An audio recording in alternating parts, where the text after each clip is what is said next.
আল্লাহ পাক বলতেছেন যারা আপনার হাতে বায়াত গ্রহণ করেছে তারা আপনার হাতে বায়াত গ্রহণ করে নাই, বাহ্যিক ছিল আপনার হাত, আসলে তারা আল্লাহ রাব্বুল আলামিনের হাতেই বায়াত গ্রহণ করেছে। সুবহানাল্লাহ।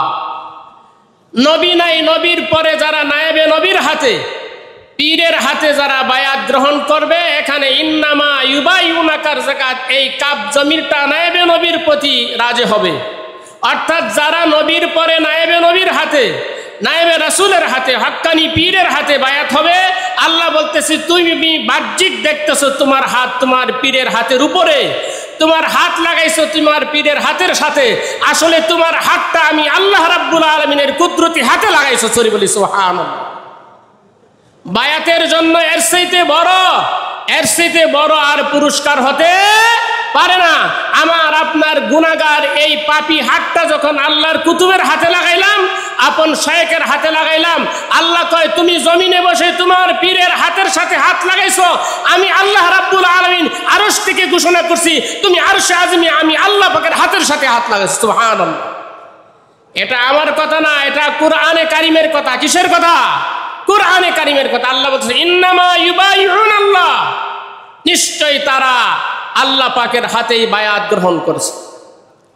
আল্লাহ রাব্বুল আলামিন এর পরে বলতেছেন ইয়াদুল্লাহি ফাওকা আইদিহিম, তোমরা যখন তোমার পীরের হাতে যখন হাত রেখেছিলে, সাহাবীরা তোমরা যখন নবীর হাতে হাত রেখেছিলে, আল্লাহ বলতেছেন তোমাদের দুইটা হাত, মুরিদের হাত এবং পীরের হাত, সাহাবীদের হাত এবং নবীর হাত, আল্লাহ বলতেছেন এই দুই শ্রেণীর হাতের মাঝখানে আমি আল্লাহ রাব্বুল আলামিনের হাত কুদরতিভাবে কাজ করেছে। জোরে বলি সুবহানাল্লাহ। এই জন্যই নবীজি যে কোনো সাহাবীদেরকে ইসলাম ধর্ম গ্রহণ, কাফেরদেরকে বেদিনদেরকে ইসলাম ধর্ম গ্রহণ করাইতেন। ইসলাম ধর্ম মৌখিকভাবে কালমা পড়াইলেও নবীজি হাতে হাত দিয়া বায়াত করাইতেন, কারণ বায়াতের মাধ্যমে নবীজির কলবের যে ফয়েজ, ওই ফয়েজটা ওই মুসলিমের কলবের ভিতরে চলে যেত। জোরে বলি সুবহানাল্লাহ। কাজেই শুধু মৌখিক কালমা পড়া এবং হাতে হাত ধরা বায়াত হওয়া, এটার মধ্যে অনেক রহস্য আছে, অনেক উপকারিতা আছে। ডাইরেক্ট নবীজির অন্তর থেকে সাহাবীদের কলবে ফয়েজ চলে যেত। আমরা যখন আমার শায়েখের হাতে হাত রাখি, ওনার কলব থেকে এই বায়াতের মাধ্যমে মুরিদের কলবের ভিতরে এই ফয়েজ চলে যায়, তখন মুরিদটা আগের যে জিন্দেগি ছিল, পাপের ময়দানে চলাফেরা করত, তার হৃদয়ের মধ্যে তখন পরিবর্তন সৃষ্টি হয়ে যায়। আগে যা করেছি এখন থেকে আর করব না, ভালো পথে চলবো। জোরে বলি সুবহানাল্লাহ। এই জন্যই আল্লাহ পাক বলতেছে ইয়াদুল্লাহি ফাওকা আইদিহিম, পীরের হাত এবং মুরিদের হাত, নবীর হাত এবং সাহাবীদের হাত, এই দুই শ্রেণীর হাতের মাঝখানে আমি আল্লাহ পাকের হাত ছিল। জোরে বলি সুবহানাল্লাহ। ফামান নাকাসা ফাইন্নামা ইয়ানকুসু আলা নাফসি, আল্লাহ বলতেছে যে বায়াত হওয়ার পরে বায়াতের প্রতিশ্রুতিকে ভঙ্গ করে, যেমন আমরা যখন বায়াত হই, আমার মুর্শিদ আমাদেরকে যখন বায়াত করায় বা যখন বায়াত করায় তখন বলে সব্বুরে বাতুসে আর সব্বুরে কামুসে, অর্থাৎ সমস্ত সব্বুরে বাতুসে মানে সমস্ত ফাহেসা, মিথ্যা, অশ্লীল, অনর্থক, বাজে কথা বলবো না, এটা থেকে আমি তওবা করলাম, আপনার হাতে হাত দিয়া প্রতিশ্রুতিবদ্ধ হইলাম। কোন আলহামদুলিল্লাহ। আর সব্বুরে কামুসে অর্থাৎ সমস্ত খারাপ কাজ থেকে আমি তওবা করলাম, এখন থেকে আর আমি খারাপ কাজ করব না, এটার নাম হলো প্রতিশ্রুতি। আল্লাহ বলতেছেন ফামান নাকাসা, যে ব্যক্তি পীরের হাতে বায়াত হওয়ার পরে, মুরিদ হওয়ার পরে এই প্রতিশ্রুতিকে ভঙ্গ করবে, ফাইন্নামা ইয়ানকুসু আলা নাফসি, এটার অশুভ পরিণতি, এটার বিপদ, এটার কুফল, এটার মুসিবত ওই মুরিদের উপরে আসবে। ওয়ামান আউফা বিমা আহাদা আলাইহুল্লাহ, আর যদি বায়াত মোতাবেক, বায়াতের প্রতিশ্রুতি মোতাবেক যদি সে আমল করে, তার পীরের কথা মতো আমল করে, আল্লাহ বলতেছেন ওয়ামান আউফা বিমা আহাদা আলাইহুল্লাহ ফাসাইউতিহি আজরান আযীমা, আল্লাহ অতি সত্বর তাকে পুরস্কার দান করবেন। তাফসীরের কিতাবে লেখে আল্লাহ পুরস্কার দিবেন দুনিয়াতেও, আল্লাহ পুরস্কার দিবেন জান্নাতেও, পরকালেও। জোরে বলি সুবহানাল্লাহ। এজন্য আমি ভূমিকাতেই বলতেছিলাম, আমাদের কি শায়েখের কথা, পীরের কথা মানার দরকার আছে? আর জোরে বলেন আছে? আছে বলে বিশ্বাস করি। কার? আল্লাহু আকবার। যারা ঘুমিয়ে রয়েছে আমার মনে হয় তারা বিশ্বাস করতেছে না। যদি বিশ্বাস করে তাহলে তারা ঘুমায় এবং তাদের হাত পকেটের মধ্যে অথবা আপনার শরীরের নিচে। কেন? আমাদের কি পীরের কথা মানার দরকার আছে? মানতে হবে যে এটা কার কথা? কোরআনে কারিমের। এটা কার কথা? কোরআনে কারিমের কথা। আল্লাহ বলতেছে তুমি বায়াত হয়ে যদি বায়াতের প্রতিশ্রুতি মতো আমল করো তাহলে আল্লাহ রাব্বুল আলামিন তোমাকে ইহকালেও সফল করবে, পরকালেও সফল করবে। জোরে বলি সুবহানাল্লাহ। বায়াতের ব্যাপারে আল্লাহ রাব্বুল আলামিন কোরআনে কারিমের মধ্যে 4টি আয়াত অবতীর্ণ করেছেন। আমি একটি আয়াত বলেছি, আর একটি আয়াত এই সূরার 18 নং আয়াতের মধ্যে আল্লাহ রাব্বুল আলামিন বলতেছেন লাকাদ রাদিয়াল্লাহু আনিল মুমিনিনা ইয ইউবাইউনাকা তাহতাশ শাজারা। আল্লাহ রাব্বুল আলামিন বলতেছেন লাকাদ রাদিয়াল্লাহ। যারা আরবি কাওয়ায়েদ আমরা জানি, আরবি ব্যাকরণ আমরা জানি, এই আয়াতে পাকের মধ্যে আল্লাহ রাব্বুল আলামিন 2টা তাকিদের হরফ ব্যবহার করছেন। একটা হলো লাম তাকিদ, আরেকটা হলো কাফ তাকিদ। বাংলা অর্থ হলো অবশ্য, অবশ্যই, নিশ্চয়। আল্লাহ বলতেছে লাকাদ রাদিয়াল্লাহু আনিল মুমিনিনা ইয ইউবাইউনাক। নিশ্চয়, নিশ্চয় যারা বায়াত গ্রহণ করেছে আল্লাহ ওই সমস্ত মুমিনদের প্রতি সন্তুষ্ট, খুশি। সুবহানাল্লাহ। আল্লাহ যারা বায়াত গ্রহণ করেছে তাদের উপরে আল্লাহ কি? খুশি। আরো জোরে বলেন, তাদের উপরে আল্লাহ কি? খুশি। আল্লাহ শুধু খুশির কথা বলে নাই, আল্লাহ বলতেছে যারা বায়াত গ্রহণ করেছে, যারা মুরিদ হয়েছে, সাহাবীরা যারা নবীর হাতে বায়াত গ্রহণ করছে, বর্তমান জামানায় যারা পীরের হাতে বায়াত গ্রহণ করছে, আমরা যারা আমার শায়েখের হাতে বায়াত গ্রহণ করছি, আল্লাহ বলতেছেন ওই সমস্ত মুমিনদের প্রতি আল্লাহ অবশ্যই খুশি, সন্তুষ্ট। জোরে বলি সুবহানাল্লাহ। আল্লাহ যদি খুশি থাকে তাহলে আর কারো খুশির দরকার আছে? আরো জোরে বলেন, আর কারো খুশির দরকার আছে? অতএব আমরা বায়াত হয়েছি, আল্লাহ আমাদের প্রতি খুশি। আল্লাহ খুশি থাকলে কি রাসূল বেজার? আরো জোরে বলেন, আল্লাহ খুশি থাকলে কি রাসূল বেজার? এই আয়াতের তাফসিরে আল্লাহ রাসূল সাল্লাল্লাহু আলাইহি ওয়াসাল্লাম বলেছেন ইন্নাল্লাযীনা ইউবাইউনাকা তাহতাশ শাজারাতি। আল্লাহ রাসূল বলছেন যারা বৃক্ষের নিচে বায়াত গ্রহণ করেছিল, আল্লাহ রাসূল বলছেন আনতুম তাদখুলুনাল জান্নাহ, তোমরা সকলেই আল্লাহ পাকের জান্নাতি মেহমান। জোরে বলি সুবহানাল্লাহ।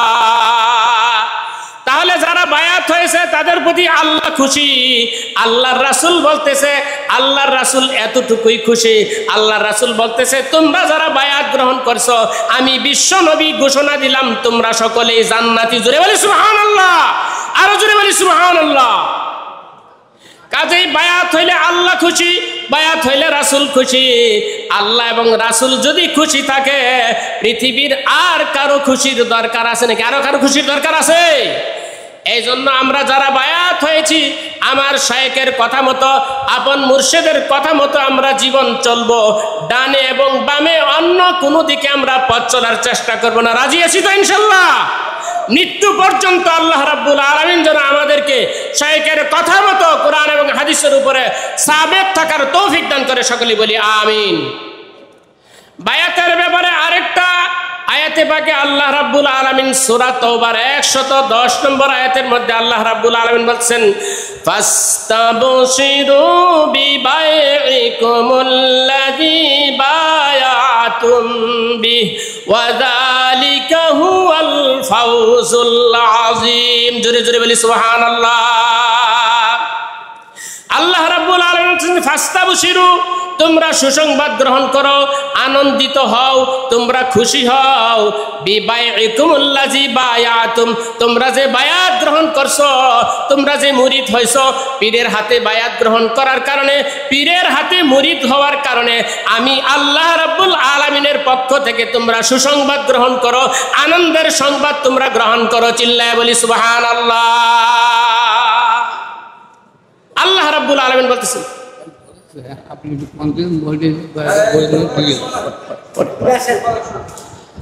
আল্লাহ রাব্বুল আলামিন বায়াত হইলে তোমরা আমি আল্লাহ পাকের পক্ষ থেকে সুসংবাদ গ্রহণ করো। তাহলে বায়াত হলে আল্লাহ খুশি, আল্লাহর রাসূল খুশি, কিসের সুসংবাদ গ্রহণ করবে?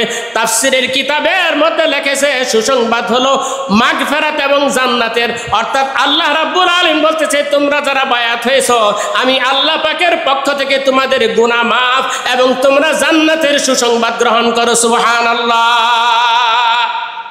বায়াতের ব্যাপারে চতুর্থ যে আয়াতটি আল্লাহ রাব্বুল আলামিন অবতীর্ণ করেছেন কোরআনে কারিমের মধ্যে, সেটি পুরুষদের উদ্দেশ্যে নয়। সেই বায়াতের কথা আল্লাহ রাব্বুল আলামিন নারীদের সম্পর্কে বলেছেন। আমাদের সমাজে এক শ্রেণীর মানুষ আছে বায়াতের কথা পছন্দ করে না, পীর দেখতে পারে না। মহিলাদের বায়াতের কথা বললে তো আর মানে কোনো কথাই নাই। পুরুষের বায়াতই মানতেছে না, মহিলাদেরটা তো আরো মানতেই চায় না। আমার মা বোনেরা যারা আছেন ভালো করে শুনুন এবং আপনারাও ভালো করে শুনুন। কোরআন শরীফে আল্লাহ রাব্বুল আলামিন মহিলাদের কথা স্পষ্টভাবে অনেক ব্যাপারেই বলে নাই। রোজার ব্যাপারে, যাকাত, এরকম অনেক ব্যাপারেই পুরুষের কথা যেভাবে স্পষ্ট বলেছেন নারীদের কথা এইভাবে স্পষ্ট বলে নাই। কিন্তু নারীদের কথা আল্লাহ রাব্বুল আলামিন তাদের বায়াতের ব্যাপারটি কোরআন শরীফে একবারে স্পষ্ট করে ঘোষণা করেছেন। সুবহানাল্লাহ, সুবহানাল্লাহ। সূরা মুমতাহানার 12 নম্বর আয়াতের মধ্যে আল্লাহ রাব্বুল আলামিন বলতেছেন, ইয়া আইয়ুহান নাবিয়্যু ইযা জাআকাল মুমিনাতু ইউবাইয়ুনাকা আলা আল্লা ইউশরিকনা বিল্লাহি ওয়ালা ইয়াসরিকনা ওয়ালা ইয়াজনিনা ওয়ালা ইয়াকতুলনা আওলাদাহুন্না ওয়ালা ইফতারিনাহু বাইনা আইদিহিন্না ওয়া আরজুলিহিন্না ওয়ালা ইয়াসিনাকা ফি মা'রুফিন ফাবাইহুন্না ওয়াস্তাগফির লাহুন্না। আল্লাহু আকবার। আর জোরে বলি আল্লাহু আকবার। স্পষ্টভাবে আল্লাহ রাব্বুল আলামিন নবীজিকে ডাক দিয়ে বলতেছেন, ইয়া আইয়ুহান নাবিয়্যু, হে নবী, ইজা জাআকাল মুমিনাতু, যদি মুমিন নারীরা আপনার কাছে আসে, ইউবাইনাকা, বায়াত হওয়ার জন্য, মুরিদ হওয়ার জন্য। কোন আলহামদুলিল্লাহ। বায়াত শব্দটি আরবি, তার বাংলা অর্থ হলো প্রতিশ্রুতিবদ্ধ হওয়া, শপথ করা। যেমন আব্বা মাঝে মধ্যেই এই কথাটা বলে, শপথের কথা বলে। বায়াতের বাংলা অর্থ হলো শপথ, বায়াতের বাংলা অর্থ হলো প্রতিশ্রুতিবদ্ধ হওয়া, বায়াতের বাংলা অর্থ হলো অঙ্গীকারাবদ্ধ হওয়া। আমাদের সমাজে প্রচলিত অর্থ হলো বায়াতের অর্থ হলো মুরিদ হওয়া। কোন আলহামদুলিল্লাহ। এই জন্য আল্লাহ পাক বলতেছেন, ইয়া আইয়ুহান নাবিয়্যু ইযা জাআকাল মুমিনাতু, হে নবী, মুমিন নারীরা যদি আপনার কাছে বায়াত হওয়ার জন্য আসে আপনি তাদেরকে ফেরত দিয়েন না। এই কথা বলে যে মহিলাদের বায়াত হওয়ার দরকার নাই। নবীজি বলতেছে যদি বায়াত হওয়ার জন্য আসে কি কি ব্যাপারে বায়াত হবে এটা আল্লাহ পাক বলে দিয়েছেন। আল্লাহ ইউশরিকনা বিল্লাহি, আল্লাহর সাথে শিরক করবে না, ওয়ালা ইয়াসরিকনা, চুরি করবে না, ওয়ালা ইয়াজনিনা, জিনা করবে না, ওয়ালা ইয়াকতুলনা আওলাদাহুন্না, সন্তান হত্যা করবে না, ওয়ালা ইফতারিনাহু বাইনা আইদিহিন্না ওয়া আরজুলিহিন্না, সামনে এবং পেছনে কারো অপবাদ দিবে না, ওয়ালা ইয়াসিনাকা ফি মা'রুফিন, নবীজি সৎ কাজে কখনো আপনার বিরুদ্ধাচরণ করবে না। এই সকল শর্ত মেনে যদি নারীরা বায়াত হতে চায়, ফাবাইহুন্না, আমরের সিগা, ইম্পারেটিভ সেন্টেন্স, আদেশসূচক শব্দ ব্যবহার করে আল্লাহ বলতেছেন, ও নবী, মহিলাদেরকে অবশ্যই বায়াত করাইবেন, বায়াত করাবেন। আলহামদুলিল্লাহ। মহিলাদের বায়াতের কথা কোরআন শরীফে আছে না নাই? আরো জোরে বলেন, কোরআন শরীফে মহিলাদের বায়াতের কথা আছে না নাই? কোরআন শরীফের কোনো কথা কি এরকম আছে যে সেটা বাদ দিলে চলবো? আরো জোরে বলেন, বাদ দিলে চলবো? বায়াতের ব্যাপারে কোরআন শরীফের যে 4টি আয়াত আছে, এই 4টি আয়াতের উপরে আমল না করলে, বাদ দিলে, যদি মনে করে এটার প্রয়োজন নাই, তাহলে কি তার ঈমান ঠিক আছে? আরো জোরে বলেন, ঈমান ঠিক আছে? এখন আমার প্রশ্ন, আপনারা যারা বায়াত মেনে নিতে চান না তারা বলবেন কি আমরা তো বায়াত স্বীকার করি। আমি আপনাদেরকে প্রশ্ন করব, বায়াত যদি স্বীকার করেন, দাদা হুজুর কেবলা মরহুম মুর্শিদ কেবলা এই কথাটা বলছেন, তুমি নামাজের কথা বিশ্বাস করো, নামাজ পড়া তুমি প্রমাণ করাইছো যে আমি নামাজ বিশ্বাস করি। তুমি রোজার আয়াত বিশ্বাস করো, রোজা থাইকা প্রমাণ করছো আমি রোজার আয়াত বিশ্বাস করি। তুমি এইরকম হজ্জের আয়াত বিশ্বাস করো, হজ কইরা তুমি প্রমাণ করছো আমি হজের আয়াত বিশ্বাস করি। তেলাওয়াতের কথা তুমি বিশ্বাস করো, তেলাওয়াত কইরা তুমি প্রমাণ করছো। পর্দার কথা তুমি বিশ্বাস করো, পর্দার আয়াত পর্দা কইরা তুমি দেখাইছো। কুরবানির আয়াত তুমি বিশ্বাস করো, কুরবানি কইরা সেটা প্রমাণ করছো। হালাল হারামের আয়াত মানো, হালাল হারাম মাইনা সেইটা প্রমাণ করছো আমি হালাল হারামের আয়াত মানি। তাহলে তুমি যদি সত্যিকার বায়াতের আয়াতগুলো মানো, বায়াত হইয়াই নিজের জীবন দ্বারা সেটা প্রমাণ করো। কথা ঠিক কিনা? আরো জোরে বলেন কথা ঠিক কিনা? যদি বায়াতের 4টি আয়াত আপনারা মনে করেন যে কোরআন শরীফের সবগুলো আয়াতের উপর ঈমান আনতে হবে, সবগুলো আয়াত মানতে হবে, অন্য আয়াতগুলো যেমন মুখেও স্বীকার করেন, মনেও বিশ্বাস করেন, বাস্তবেও সেটার উপরে আমল করেন, তাহলে বায়াতের আয়াতটাও এরকম আপনি এটার উপরে আমল করে আপনার জিন্দেগির দ্বারা, বাস্তবতার দ্বারা প্রমাণ করান যে আমি বায়াতের আয়াতকে আসলেই প্রকৃতপক্ষে মনে এবং মুখে বিশ্বাস করি। যদি বলি সুবহানাল্লাহ। যদি বায়াত না হন তাহলে আমরা এটা বলতে পারি বায়াতের আয়াতের উপরে আপনার ঈমান হলো মুখের, আসলে সেটা অন্তরের না। তাহলে কোরআন শরীফের কিছু আয়াত মুখে বিশ্বাস করতে হবে, মুখে স্বীকার করতে হবে, মনে বিশ্বাস করা যাবে না, এরকম সুযোগ আছে? আরো জোরে বলেন আছে? কোরআন শরীফের প্রত্যেকটা আয়াত, সেটা ফরজের হোক, ওয়াজিবের হোক, নফলের হোক, হালালের হোক, হারামের হোক, মুস্তাহাবের হোক, সবগুলো আয়াত সমানভাবে বিশ্বাস করতে হবে, সেটার উপর আমলের চেষ্টাও করতে হবে। কোন আলহামদুলিল্লাহ। তাহলে বায়াতের কথা আমরা কোরআন শরীফের 4টা আয়াতের মধ্যে পাইলাম। এইবার হাদিস শরীফের মধ্যে আমরা বায়াতের কথা আমরা আলোচনা করব। আমাদের দেশে কিছু কিছু মানুষ আছে হাদিসের কথা কইলেই কয়টা বুখারীতে আছে, এটা কয় না কি কয় না, কয়টা হাদিসটা সহি নাকি। যারা খালি বুখারী বুখারী বলেন, আমি মনে করব আপনি বুখারীর নাম শুনছেন, বুখারী পরে দেখেন নাই। আপনি বুখারীর নাম শুনছেন, বুখারী পরে দেখেন নাই। বুখারী যদি আপনি আরবিটা পড়ার দরকার নাই, আপনি বাংলাটা পড়েন। বাংলা বুখারী প্রথম থেকে শেষ পর্যন্ত যদি আপনি পড়েন, বায়াতের উপরে আপনার বুখারী শরীফে 57টা হাদিস আছে। কয়টা? আরো জোরে বলেন কয়টা হাদিস আছে? 57টা। আমি 2-1টা হাদিস বলি। কিতাবুল ওহির 16 নম্বর হায়াত উবাদা ইবনে সামিত থেকে এই হাদিস শরীফটা প্রসিদ্ধ হায়াত। পীর দরার অকাট্য দলিল কিতাবের মধ্যে আমার শায়েখ ও মুর্শিদ এই হাদিসটা উল্লেখ করেছেন। আমি গুনাহগার ও বায়াত মুরিদ কিতাবের মধ্যে এই হাদিস উল্লেখ করেছি। ওইখানে বলা হয়েছে আল্লাহর রাসূল সাল্লাল্লাহু আলাইহি ওয়াসাল্লাম উবাদা ইবনে সামিত থেকে বর্ণিত, আন উবাদা ইবনে সামিত রাদিয়াল্লাহু তাআলা আনহু قال قال رسول الله صلى الله عليه وسلم وحوله إصابة من أصحابه بايعوني على ألا تشركوا بالله شيئا ولا تسرقوا ولا تزنوا। আল্লাহর রাসূল সাহাবীদের এমন একটা মজলিসের মধ্যে ওয়াজ করতেছিলেন, নবীজি সাহাবীদের মধ্যে ওয়াজ করতেছেন, হঠাৎ করে বলতেছেন বায়াউনি, হে আমার সাহাবীরা, তোমরা যারা উপস্থিত আছো সকল সাহাবী আমি নবীর কাছে বায়াত গ্রহণ করো। কোন আলহামদুলিল্লাহ। নবীজি বায়াতের কথা বলছেন, কোরআন শরীফে বায়াতের কথা আছে, তাহলে বায়াত সুন্নত না বেদাত? আরো জোরে বলেন বায়াত সুন্নত না বেদাত? বায়াত বিল ইত্তেফাক আহলে সুন্নাত ওয়াল জামাতের সকল উলামায়ে কেরামদের মতে বায়াত বিল ইত্তেফাক সুন্নতে মুআক্কাদা, কারো কারো মতে ঈমানের জন্য বায়াত গ্রহণ করা ফরজ। জোরে বলি সুবহানাল্লাহ। ঈমানের জন্য বায়াত গ্রহণ করা ফরজ বলছেন, এবং স্বাভাবিকভাবে বায়াত বিল ইত্তেফাক সকল আহলে সুন্নাত ওয়াল জামাতের উলামায়ে কেরামদের মতে সুন্নাত বলি আলহামদুলিল্লাহ। এই জন্য নবীজি বলতেছেন তোমরা যারা উপস্থিত আছো সকলেই বায়াত গ্রহণ করো। উবাদা ইবনে সামিত বলতেছেন ফাবায়ানাহু আলা যালিক, আমরা উপস্থিত যতগুলি সাহাবী ছিলাম সবগুলো সাহাবী নবীজির কাছে বায়াত গ্রহণ করলাম। কোন আলহামদুলিল্লাহ।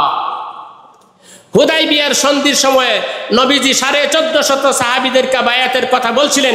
যারা বায়াত গ্রহণ করছে নবীজি বলছে তোমরা সকলেই জান্নাতি, তোমরা আসমানের নিচে হলো সর্বশ্রেষ্ঠ জাতি, তোমরাই সবচেয়ে উত্তম।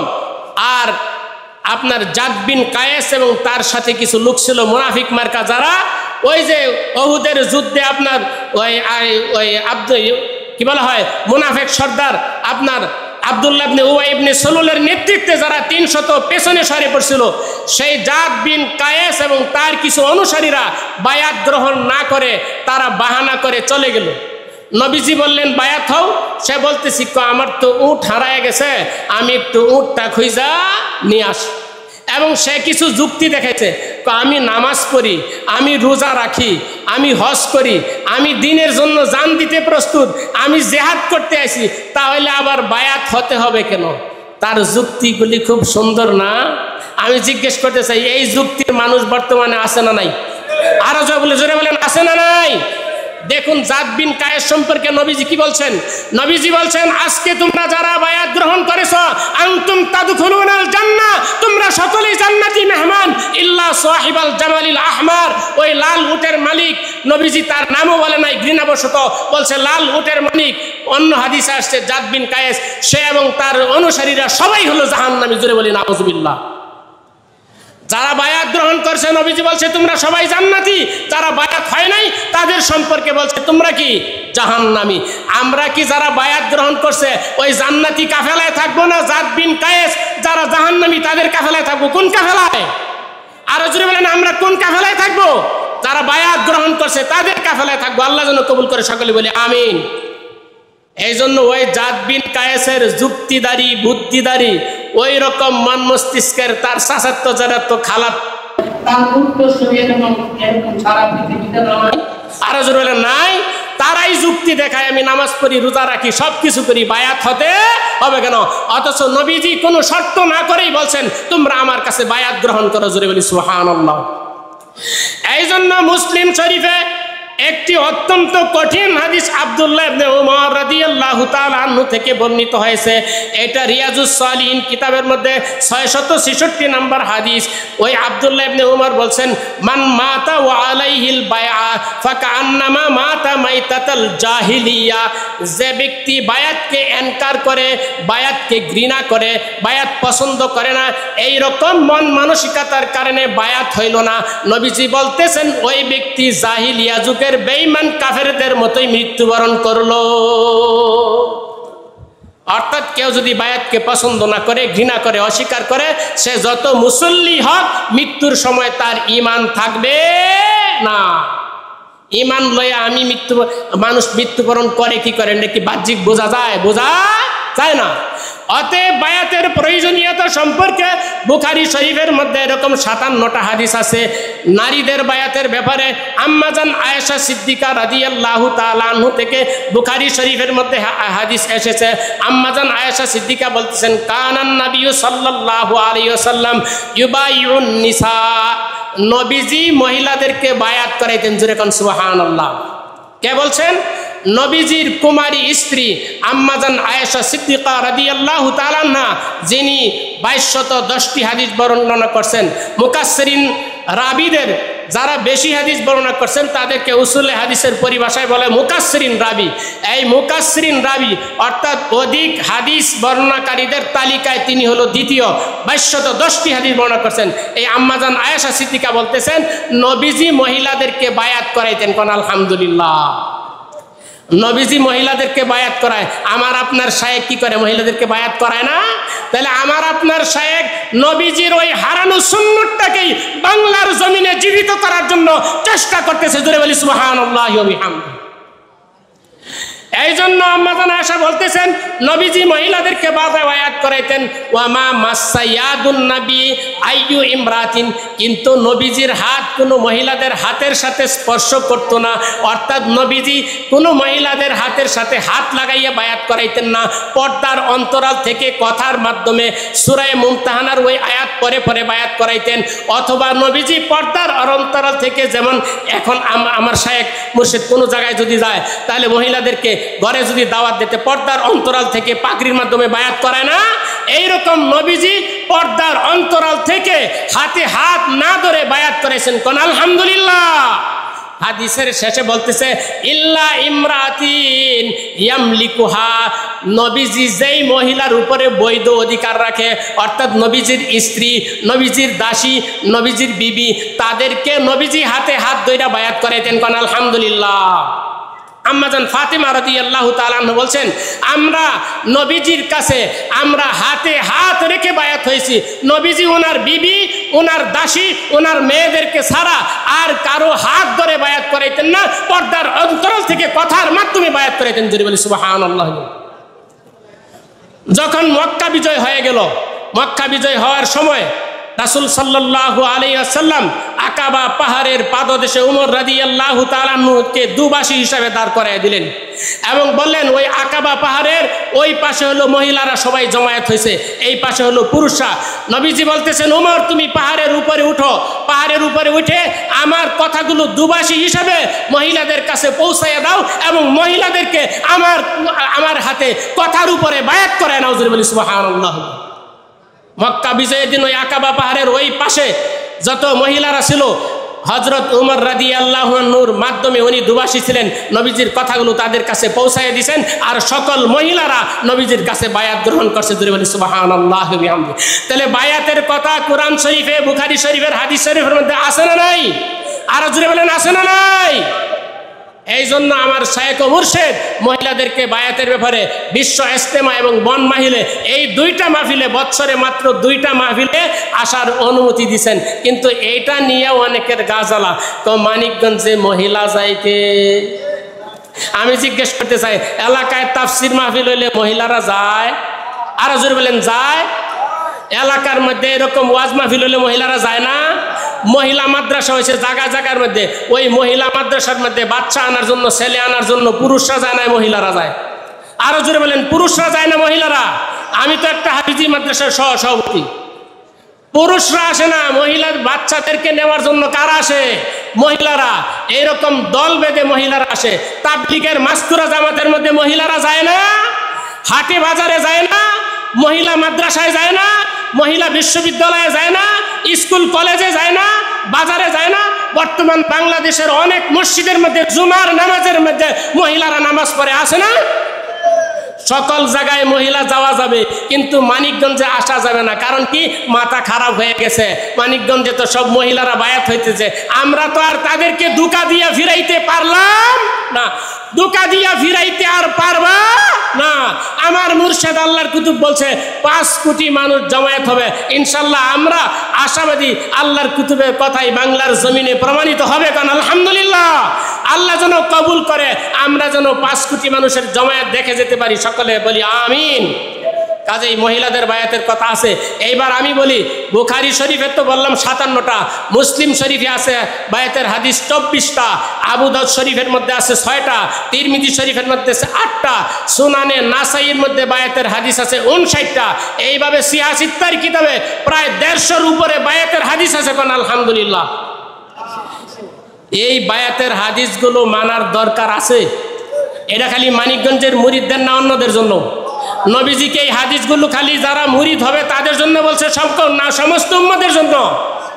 অতএব সারা পৃথিবীর সকল মুমিন মুমিনাতের জন্য নবীজির এই হাদিসগুলো, কোরআনে কারিমের এই 4টি আয়াত বায়াতের উপরে, এটা সকলকে বিশ্বাসও করতে হবে, মানতেও হবে, বায়াত হয়ে বাস্তবে সেটা প্রমাণও করতে হবে। বলি আলহামদুলিল্লাহ। এবার আমি কোরআনে কারিমে, অনেকে বলে এরকম কোরআনে কারিমে পীরের কথা নাই। কোরআন শরীফে আপনার পীরের অনেকগুলো কথা আছে। কোন আলহামদুলিল্লাহ। আমি জিজ্ঞেস করতে চাই, কোরআন শরীফ আরবি ভাষায় অবতীর্ণ হয়েছে না ফার্সি? আরো জোরে বলেন, কোরআন শরীফ আরবি ভাষায় অবতীর্ণ হয়েছে না ফার্সি? আরবি ভাষার কোরআনে যদি ফার্সি শব্দ খুঁজেন পাইবেন? পাইবেন? ফার্সি ভাষার শব্দ কোরআন শরীফে খুঁজলে পাওয়া যাবে না, আরবি ভাষায় খুঁজতে হবে। নামাজের কথা কোরআন শরীফে আছে? নাই। আকিমুন নামাজ কোথাও নাই। কোরআন শরীফে আছে সালাত, নামাজ হলো ফার্সি শব্দ। রোজার কথা কোরআন শরীফে আছে? নাই, রোজা ফার্সি শব্দ। পয়গাম্বরের কথা আছে? দুরুদের কথা আছে? চিল্লার কথা আছে? নাই। তবে খানকার কথা কোরআন শরীফে আছে। কোন আলহামদুলিল্লাহ। আশ্চর্য লাগতেছে, আমি দলিল দেব, আমি দলিল ছাড়া ইনশাল্লাহ কথা বলি না। খানকার কথা কোরআন শরীফে আছে। কোন আলহামদুলিল্লাহ। সূরা হজ্জের আয়াতটা মনে রাখেন, সূরা হজ্জের 40 নং আয়াত। কয় নং আয়াত? সূরাতুল হজ্জের 40 নং আয়াত আমি পড়তেছি। ওয়ালাউলা দাফউল্লাহিন নাসা বা'দাহুম বিবা'দিন লাহুত্তিমাত সাওয়ামি'ু ওয়া বিয়া'ু ওয়া সালাওয়াতু ওয়া মাসজিদুন ইউযকারু ফিহা ইসমুল্লাহি কাসীরা। জোরে জোরে বলি সুবহানাল্লাহ। এইখানে 4টা শব্দ ব্যবহার করছে। আল্লাহ বলতেছে ওয়ালাউলা দাফুল্লাহিন নাসা বাদাহুম বিবাদিন, যদি এক দলের বিরুদ্ধে যদি আরেকটা দল দাঁড় না করাইতাম তো মানুষ স্বেচ্ছাচারী হয়ে যেত, মন গড়া কথা বলতো। এই জন্য এক দলের বাইরে বিরুদ্ধে আরেক দল আল্লাহ লাগায় রাখছে, এটা হলো রহমত। কোন আলহামদুলিল্লাহ। পীর মাশায়েখের এরকম এই পথের মধ্যে কিছু কিছু ভেজাল আছে না, কি কোন আছে না এরকম ভেজাল? আরো ভেজাল করতো যদি আমাদের বিরোধী না থাকতো। এই জন্য বিরোধী দলটারে লাগাইয়া আমাদের জন্য ভালোই করছে। কোন আলহামদুলিল্লাহ। শেষ করতেছি। আল্লাহ বলতেছে এই যে খানকার কথা যে কোরআন শরীফে আছে, বলতেছে লাহুত্তিবাত সাওয়ামিউ, তাহলে ধ্বংস হয়ে যেত খানকা। কোন আলহামদুলিল্লাহ। এই সাওমুআতুন শব্দের বহু বচন হলো সাওয়ামিউ, এর অর্থ হলো বাংলা অর্থ হলো আশ্রম বা খানকা। কোন আলহামদুলিল্লাহ। যদি এক দলকে আরেক দল দ্বারা প্রতিহত না করতেন তাহলে সাওয়ামিউ খানকা ধ্বংস হয়ে যেত। ওয়া বিয়াউন খ্রিস্টানদের গির্জা, ওয়া সালাওয়াতুন এবং ইহুদিদের উপাসনালয়, ওয়া মাসজিদুন ইউজকারু ফি হাসমুল্লাহি কাসিরা মুসলমানদের মসজিদ যেখানে সবচেয়ে বেশি আল্লাহর জিকির করা হয়। জোরে বলি সুবহানাল্লাহ। তাহলে খানকার কথা কোরআন শরীফে আছে।